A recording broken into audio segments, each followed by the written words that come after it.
ఒక 60 ఏళ్ల కింద కుటుంబ నియంత్రణ లేదు మేడం. కుటుంబ నియంత్రణ లేదు మేడం.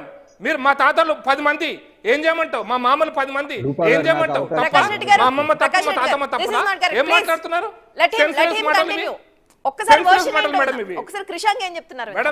వ్యక్తిగతంగా మాట్లాడితేనే కంటిన్యూ చేయనియరు మేడం. వ్యక్తిగతంగా మాట్లాడితే కంటిన్యూ చేయనియరు. ప్లీజ్ ప్లీజ్ మీరు వ్యక్తిగతంగా మాట్లాడండి. యాంకర్ గా ప్లీజ్ ప్లీజ్.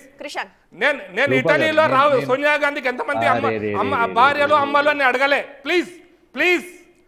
రాహుల్ గాంధీకి ఎంతమంది అని అడగలే. ప్లీజ్ వ్యక్తిగతంగా రాహుల్ గాంధీకి ఎంతమంది చెప్పారు, మాకేం ఇబ్బంది లేదు. ఒక్క నిమిషం మా మీద పడ్డట్టు కాదు, కాదండి. ప్లీజ్ గాలికి పోయి కంప మా మీద పడ్డట్టు వాళ్ళు కొట్టు ఒక మా మీదకి రావాల్సిందే. రాహుల్ గాంధీ మీద విమర్శించడానికి ఏముంది చెప్పు. మరి ఎంతమంది అన్నదమ్ములో చెప్పండి, చెప్పండి.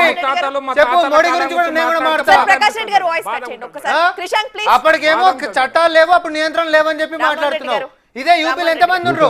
కుటుంబ నియంత్రణ జరిగిందా? అక్కడ హిందువులు లేరా ఈ రోజు కూడా? ఒక్కొక్కరికి 4-5 ఉంటున్నటువంటి వాళ్ళకి ఒక జాతిని లేకపోతే ఒక మతాన్ని పట్టుకొని మీరు ఈ రోజు నీచపు రాజకీయాలు చేస్తుంది. మీరు కొంచెమన్నా సిగ్గుండాలి మాట్లాడడానికి. మాట రాహుల్ గాంధీ సోనియా గాంధీ గురించి మాట్లాడుతున్నావు. ఏం మాట్లాడా?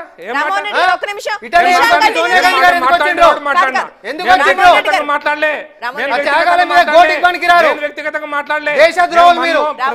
సుభాష్ చంద్రబోస్ గారు ఆర్మీ క్రియేట్ చేస్తే వాళ్ళకి వ్యతిరేకంగా బ్రిటిషర్ల దిక్కుండి కొట్లాడినటువంటి దేశద్రోహులు 1990 దాకా జాతీయ జెండా ఎగిరైనటువంటి దేశద్రోహులు కాంగ్రెస్ మాట్లాడతావు. ప్రధానమంత్రి అండదమ్ములు ఎంత అడిగినప్పుడు నేను మాట్లాడినా. ప్రధానమంత్రి అండదమ్ములు కాంగ్రెస్ పార్టీ గురించి